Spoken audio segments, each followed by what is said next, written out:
The HOA president's long goodbye posting on behalf of a friend who isn't on Reddit. When I moved into my suburban neighborhood, I expected peace and quiet. Instead, I walked into a petty dictatorship run by our HOA president, Todd. Todd was the worst kind of leader, the kind who loved power but hated accountability. He enforced ridiculous rules, like fining people $200 for leaving their trash cans out a minute past 9 a.m., but blatantly ignored the rules when it suited him. His own yard was a mess of unpermitted structures, and his fence was taller than allowed by city ordinances. But Todd's true sin? Using the HOA as his personal piggy bank. At first, I tried reasoning with him. My fence was slightly off color because the approved stain wasn't available, and he fined me $500. I explained, provided receipts, and asked for leniency.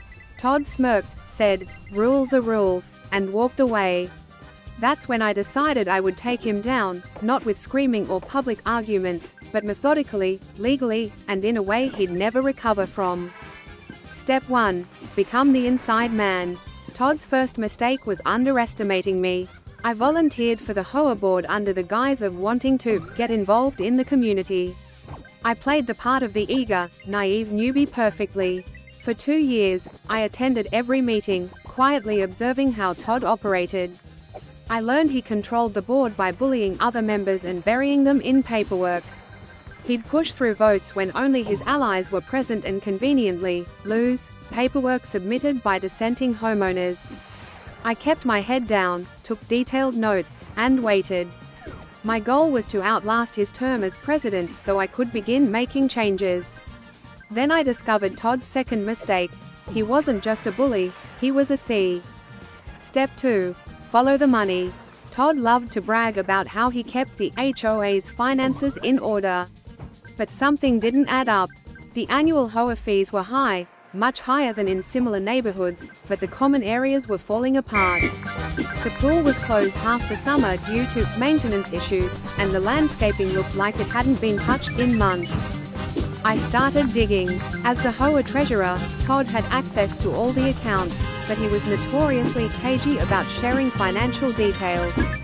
I asked for the budget during a meeting, and Todd laughed it off, saying, "Don't worry, I've got it under control." I filed a formal request for the financial records, which, under HOA rules, he was required to provide. Weeks went by with no response. That's when I started talking to neighbors. Turns out, I wasn't the only one suspicious. Over a dozen homeowners had requested access to the budget over the years, only to be ignored. One neighbor claimed Todd had used HOA funds to install a new patio at his house, while another swore he'd seen Todd's kids at the community pool during its maintenance closure. Armed with these suspicions, I filed a formal complaint with the HOA board, forcing Todd to provide the records.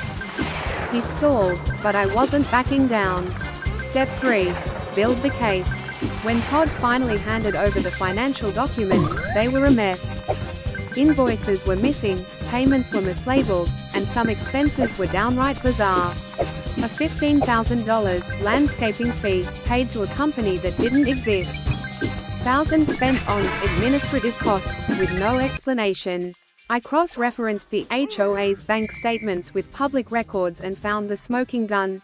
Todd was funneling money to his personal accounts.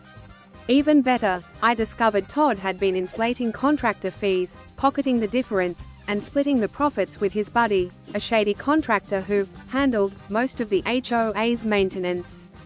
I compiled everything into a detailed report, complete with spreadsheets, photos, and notarized statements from neighbors who had seen Todd's antics firsthand.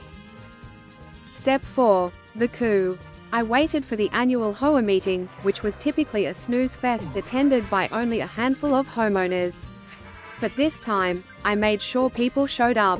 I spent weeks knocking on doors, explaining what Todd had been up to. I didn't share everything, just enough to get people angry and curious. On the night of the meeting, the room was packed. Todd started the meeting like usual, droning on about how difficult it was to manage the HOA and how much he'd sacrificed for the community. That's when I stood up. I calmly asked if he could explain some discrepancies in the budget. Todd laughed nervously and said, "I don't think this is the time or place." I replied, "Actually, Todd, it's the perfect time." I handed out copies of my report to everyone in the room. The mood shifted instantly. People started reading, whispering, and then shouting. Todd tried to regain control, but it was too late. I called for a vote to remove him as president. By the end of the night, Todd was out. Step 5. The final blow. After Todd was removed, we hired an independent auditor to go through the HOA's finances. They confirmed everything. Todd had embezzled over $50,000, mismanaged tens of thousands more, and committed multiple counts of fraud. We reported him to the police and filed a civil lawsuit to recover the stolen funds. But it didn't end there. Todd's shady contractor buddy was also exposed and banned from doing business in the county. Todd had to sell his house to pay restitution and legal fees. His name became a running joke in the neighborhood, and no one would touch him professionally. With Todd gone, we restructured the HOA to prevent another dictator from taking over. We implemented term limits, required multiple board members to approve financial decisions, and created an online portal so all homeowners could access budgets and meeting minutes. The aftermath. Every time I walk past Todd's old house, now owned by a lovely family, I smile. The pool is open, the landscaping is beautiful, and the HOA fees are lower than ever. Todd, meanwhile, moved to a neighboring town, where he reportedly tried to join another HOA board, only to be laughed out of the room when someone Googled his name. Justice wasn't just served, it was plated, garnished, and savored.